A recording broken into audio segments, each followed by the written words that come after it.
At the end of a war, if the treaty signed stated that you were to return to the pre-war status quo, then that war must be a failure, right? No.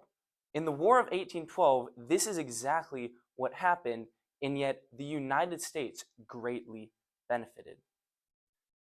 Let me explain what caused the war, what happened during the war, and what was the outcome of the war.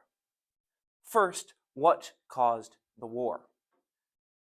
In early colonial times, the United States, even after winning the Revolution and getting independence from Great Britain, still were being essentially bullied by Great Britain, with their trade being restricted and a practice known as impressment, where English sailors would make slaves of American soldiers. They would capture them and make them work for them.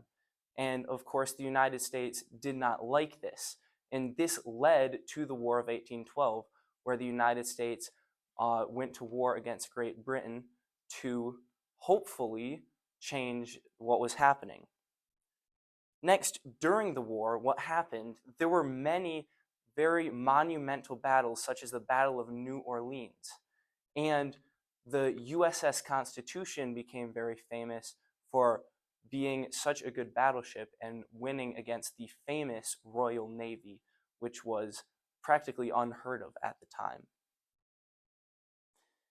After many years of brutal fighting and not getting very far, the United States and Great Britain came to an agreement known as the Treaty of Ghent, where they went back to the pre-war status quo. This originally may seem like then the war was useless. However, there were many good outcomes that came from the war for the United States. Those being, the United States was now respected as an independent nation, and the problems that happened before the war and the problems which happened before the war, such as impressment and trade restrictions, were reduced. First, the United States was respected as a nation. They showed in their monumental battles that they did have what it takes to stand up to European nations, even though they were such a small and new nation, and this gained respect from the European nations. And second, the problems of impressment and the trade restrictions eventually did end because of the respect that they had gained. In conclusion, the War of 1812 was a very monumental turning point in the history of the United States.